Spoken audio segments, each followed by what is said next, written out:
There are 120 days left for prelims 2026. 120 days to decide if you'll become an IAS officer or not. 120 days to decide whether your year of hard work will matter or it will die because of a qualifying paper. Yes, a qualifying paper, that is CSAT. Now, CSAT does not ask for brilliance, it just asks for consistency and just that you take it seriously. Well, most aspirants don't. They say, ठीक है, qualifying paper है, हो जाएगा, GS नहीं करा तो CSAT करने का पॉइंट ही क्या है. All of those excuses. But at the end of the day, if you keep delaying CSAT, it will push you back in your UPSC race. Now, I want you to imagine something. जब prelims 2026 की marksheet आएगी, एक बार ही imagine करके देखो कि जब आप वो मार्कशीट खोल रहे हो, your heart would be racing, your hands would be shaking, and then you see that you cleared the prelims cutoff, the GS paper cutoff, but you were not able to score even 67 marks in the qualifying CSAT paper. And that is the reason you did not clear prelims. उस time जिस intensity से आप shatter होगे ना, feel it right now. Be afraid of it, fear that feeling, because if that doesn't square you, I don't know what will. Now, I don't want you to get scared of CSAT. I am talking to the hopeful side in you which believes that you can do this. First, you need to understand the nature of this exam. See, आपको बोला गया है कि CSAT बहुत difficult है, नहीं होता, hard है. But let me tell you, CSAT is easy and it is doable with just basic discipline. और कोई भी कॉम्पिटिटिव एग्ज़ाम सिर्फ हार्ड वर्क और प्रिपरेशन से क्लियर नहीं होता. उसको क्लियर करने के लिए एक मोस्ट इम्पॉर्टेंट चीज़ चाहिए होती है, and that is self belief.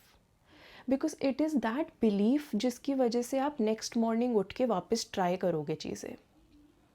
So first and foremost, believe that you can clear CSAT. And trust me, you can. It is not difficult. So here's the thing.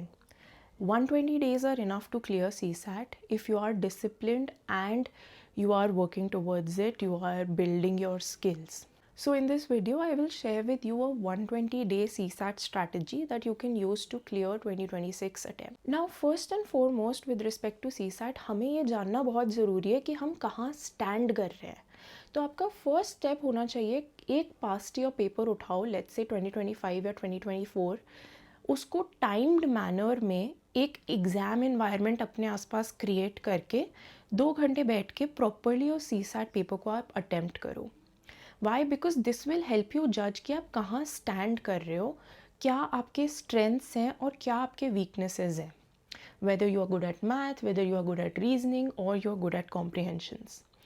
ये जज कर लेने के बाद ही आप आगे कैसे CSAT को अप्रोच करोगे ये डिसाइड होता है. Now most of you would know CSAT का जो पेपर है वो 80 क्वेश्चंस का पेपर होता है. It's a 200 mark paper, every question being 2.5 marks each. Now this paper has broadly 3 segments: reasoning, quant which is your mathematical ability, and the third is the English comprehension part. अगर आप every year का question breakdown देखोगे in these 3 segments, you will see reasoning के अंदर से around 10 to 12 questions पूछे जाते हैं, 15 पूछ लेते हैं कभी कभार. जो क्वांट वाला पार्ट है मैथमेटिकल एबिलिटी का, दैट इज़ द चंकीएस्ट, रफली 39 से 41 क्वेश्चन. सो अराउंड 40 क्वेश्चंस पूछे जाते हैं क्वांट सेक्शन में से. और इंग्लिश कॉम्प्रिहेंशंस वाला पार्ट 27-28 questions approximately. इतने. Now let's say you are comfortable with English comprehension questions but not so much with the maths questions. So आप सोचोगे कि okay, English वाले questions कर लिए तो you should be fine. But English questions 27-28 आते हैं. Supposedly you get all of them right. So that will be 27 into 2.5, which will give you 67.5 marks. That is just on the cutoff. And this is assuming that you get all of them right. जो comprehension questions होते हैं उनके answers vary करते हैं. Very करते हैं in the sense UPSC उसका answer क्या चूज़ करेगा, और अगर आप कोचिंग की कीज़ देखोगे उसमें काफ़ी वेरिएशंस होते हैं. So you can not be 100% sure of getting all of those correct. That's why आप सिर्फ ये स्ट्रैटेजी यूज़ नहीं कर सकते कि सिर्फ इंग्लिश के क्वेश्चंस कर लिए तो you will be through. No, you will have to put in effort for reasoning and quant. Now the effort that you have to put has to be balanced, because again ये एक qualifying paper है. You just need to score above 67. आपको 120 150 marks नहीं लाने हैं, आपको बस एक 67 का बेंचमार्क स्कोर जो है वो क्लियर करना है. तो इसके लिए अब तीनों सेगमेंट्स को हम समझते हैं एक बारी. तो पहले तो हम एक बार ये समझ लेते हैं कि हमें पढ़ना क्या है. इन रीजनिंग क्या पढ़ना है, क्वांट क्या पढ़ना है, और कॉम्प्रिहेंशंस के लिए तो you have to work on practising more comprehensions which we'll discuss later. So first let us see कि रीजनिंग और क्वांट के अंदर आपको करना क्या है. Now here are the topics जो बेसिकली यूपीएससी क्वेश्चंस जिनसे पूछता है. These are the topics for your quant or the mathematical ability part, and these are the topics for your reasoning part. अगर आप देखोगे तो जो भी यहाँ पे येलो में हाईलाइटेड है, these are all the topics जिनसे काफ़ी सारे questions पूछे जाते हैं. So if you look at this general arithmetic, remainder और ये वाला part, so 16 questions have been asked, 9, 11, 2025 में 20 questions were asked. Similarly PNC के अंदर 2022 और 23 के अंदर काफ़ी सारे questions पूछे थे, 7 and 9, बट पिछले 2 साल से कुछ नहीं पूछा गया है. But you never know with respect to UPSC, suddenly वो इसके questions इंक्रीज कर सकता है. Similarly algebra के अंदर if you check there are multiple questions being asked. Last year 5 सवाल पूछे हैं, बट उससे पहले 11, 8, 6. तो ये वो ऐसे टॉपिक्स हैं which are like high yielding topics कि आप इनमें जितना एफर्ट डालोगे उस हिसाब से हो सकता है आप उतने क्वेश्चंस बना पाओ. But then again let me tell you, these are also those topics जिनके questions slightly on the difficult side होते हैं. तो अगर आप इसके अंदर मेहनत कर रहे हो तो मेक श्योर कि आप अच्छे से मेहनत कर रहे हो कि आप डिफ़िकल्ट क्वेश्चन सॉल्व कर पाओ. Then if you look at these topics which are highlighted in green, ये वो topics हैं जिनसे बहुत ज़्यादा questions नहीं पूछे जा रहे हैं, but consistently एक दो questions पूछे गए हैं, and these are the kind of questions which are relatively on the easier side. तो आप इन questions को encash कर सकते हो so that आप ये ensure करो कि आपके maximum questions correct तो हुए. So if you look at this speed time distance, 2 questions आए हैं. उससे पहले वाले 2 साल कुछ भी नहीं आया, बट उससे पहले सवाल पूछे जा रहे थे. So there is a chance कि आप इस पे क्वेश्चन मतलब एक्सपेक्ट कर सकते हो. Similarly work time, it is a consistent theme, हमेशा क्वेश्चंस पूछे गए हैं. एवरेजेस पे भी पूछे गए हैं सवाल. So these are those topics जिसके बेसिक्स और स्लाइटली अबव बेसिक लेवल पे अगर आप कर लेते हो तो you should be able to solve these questions. Now the topics that are here in white. Again, I will not recommend कि आप एकदम ही टॉपिक छोड़ दो. जो भी टॉपिक्स है उनका बेसिक कॉन्सेप्ट समझ लो, उनके जो बेसिक्स हैं उसे पकड़ लो, ताकि अगर कोई एकदम इजी सवाल आएगा तो वो आप अटेम्प्ट कर पाओ. क्योंकि जो आपके बाकी कंपटीशन है वो इजी सवाल क्लियर करेगा. लेकिन अगर आप वो इजी सवाल में मिस्टेक कर रहे हो तो आप फ्री मार्क्स पे लूज आउट मत करो बेसिकली. तो इसलिए आई वुड रेकमेंड कि टॉपिक्स जो कवर करने हैं आप ये एम रखो कि आप एक बेसिक कवरेज सारे टॉपिक्स का करो. फिर जो एक्स्ट्रा मेहनत है, जो एक्स्ट्रा प्रैक्टिस करने वाले हो, वो एसेंशियली येलो और ग्रीन वाले टॉपिक्स पे ज़्यादा फोकस करके कर सकते हो. नाउ रीजनिंग में भी सेम जो कोडिंग है वो फॉलो हो रही है. जो येलो वाले हैं दे आर टॉपिक्स जो ज़्यादा पूछे गए हैं. सो पजल्स के सवाल बहुत ज़्यादा है, रिलेशनशिप और अरेंजमेंट के क्वेश्चंस मिलेंगे आपको, वेन डायग्राम सिलोजिज्म्स मिलेंगे। वेन डायग्राम लास्ट ईयर नहीं पूछा गया है बट उससे पहले कंसिस्टेंटली सवाल आते हैं उससे। नाउ यहाँ पे अगर कोई टॉपिक है जो आपको बिल्कुल ही नहीं समझ में आ रहा है या कुछ, तो वो आप फिर भी थोड़ा लाइटर एंड पे छोड़ सकते हो। फॉर एग्जांपल क्लॉक्स है या कैलेंडर है, अगर ये कॉन्सेप्ट्स आपको नहीं समझ में आ रहे हैं आपके बार बार एफर्ट करने के बाद, तो you can leave them, because again CSAT के पेपर में आपके पास चॉइस है क्वेश्चंस छोड़ने की जो आपको नहीं सूट कर रहे हैं, बिकॉज आपको सिर्फ क्लियर करना है वो। So what you can do from here is you can work on your strengths। तो इन टॉपिक्स के अंदर एक बेसिक रीडिंग के बाद आप ये फिगर आउट करो कि कौन से टॉपिक्स हैं जो आपके स्ट्रेंथ हैं और कौन से टॉपिक्स हैं जो आपकी वीकनेसेस हैं। जो वीकनेसेस हैं उस पर बहुत फोकस करने की ज़रूरत नहीं है, सिर्फ बेसिक सा कर लो कि इजी क्वेश्चन सॉल्व हो जाए, but apart from that don't focus much on this, but work on your strengths. So if you think कि आपको परसेंटेजेस अच्छे से आता है, आपको परम्यूटेशंस कॉम्बिनेशंस अच्छे से आता है, तो उस पर थोड़ा सा और एफर्ट करो कि उसमें से जो भी सवाल आएगा वो आप बना सको। सो ये था बेसिकली आपके PYQs का एनालिसिस ऑफ CSAT। इसके बेसिस पे यू कैन जज कि आपको कौन से क्वेश्चंस, कौन से टॉपिक्स करने हैं मेहनत से ज़्यादा और कौन से पे कम मेहनत करनी है।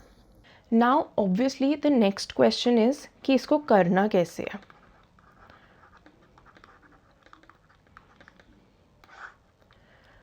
सो फर्स्ट थिंग इज़ कि आपको टाइम कितना देना है, दूसरा आपको सोर्सेस क्या यूज़ करने हैं।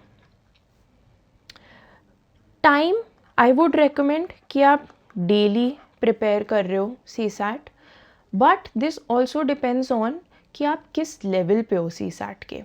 सो remember that test, basic test that we talked about, उस टेस्ट के अंदर if you are scoring above 80, you can leave CSAT preparation for now and do it only like a month before prelims or something. If you are scoring between 60 to 80 or something, then you can start your daily practice right now. If you are scoring less than 60, you should try to do 2 hours of CSAT at least daily. यहाँ पे हो अगर आप तो रफली 1 our में you should be fine. Now sources की बात करें तो अगेन CSAT प्रेपरेशन जो है वो एसेंशियली 2 पार्ट्स में होती है। One is your concepts which is very very important, and the next is your practice which is also equally important. क्योंकि अगर आप कॉन्सेप्ट नहीं समझोगे तो प्रैक्टिस का कोई पॉइंट नहीं है, आप अच्छे से क्वेश्चन नहीं सॉल्व कर पाओगे और आपको कुछ बेनिफिट नहीं होगा उससे। तो कॉन्सेप्ट पे भी फोकस करना है, बट सिर्फ कॉन्सेप्ट करके भी कुछ नहीं होगा। अगर आपने प्रैक्टिस नहीं करी तो इट्स नॉट ऑफ यूज़। तो इन दोनों को साथ में करते हुए चलना है। इन दोनों का बैलेंस कैसे बनाना है, you have to understand that. Now if you belong to this category of students which are scoring 80+, उनके लिए concepts आपके basically build हो चुके हैं। You can just focus on practice when prelims is closer. Those of you who are between 60 to 80, those of you who are between 60 to 80 have also some understanding of the concepts. तो आपको बहुत ज़्यादा time concepts पे नहीं बिताना है। You can quickly just revise those concepts जो भी आपके एग्जिस्टिंग नोट्स हैं या कुछ, and then move to practising questions. अब ये क्वेश्चंस आप कहाँ से प्रैक्टिस करोगे? पहला और बेस्ट सोर्स इज PYQs। जब PYQs हो जाए तो आप कुछ और सोर्स पे जाओ, उससे पहले मेक श्योर कि आप एटलीस्ट पिछले 15 साल के 20 साल के PYQs कर लो। Then if you are into this category जिसके लेस देन 60 है score, now you will have to focus on both the concepts and the practice part. तो आपके लिए preparation should be something like कि आप पहले कॉन्सेप्ट पढ़ रहे हो, समझ रहे हो। कैसे समझ सकते हो? Maybe you join some course for CSAT, or the other option is you can just use YouTube videos.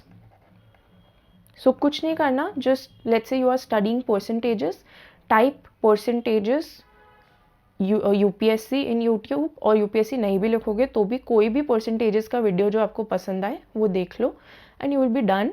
Once you have understood the concept, then you move on to practicing questions with respect to it.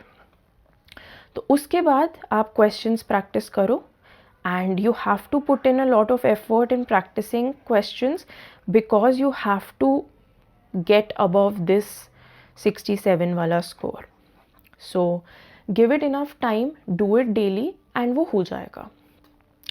So I hope कि आपको clarity मिली है कि चीज़ें करनी कैसे है और कितनी करनी है. Also, from today, I want you to stop saying that you are weak in CSAT. This statement is poisonous. Believe that you can clear CSAT and you will be able to clear it. Because see, no one is weak. They are just untrained. Skills are built. धीरे धीरे आप जिस चीज़ पे काम करोगे वो build हो जाएगी. So all you need is a bit of consistency and discipline. Your CSAT skills will be built. Have confidence. Until next time, keep learning, keep believing. All the best.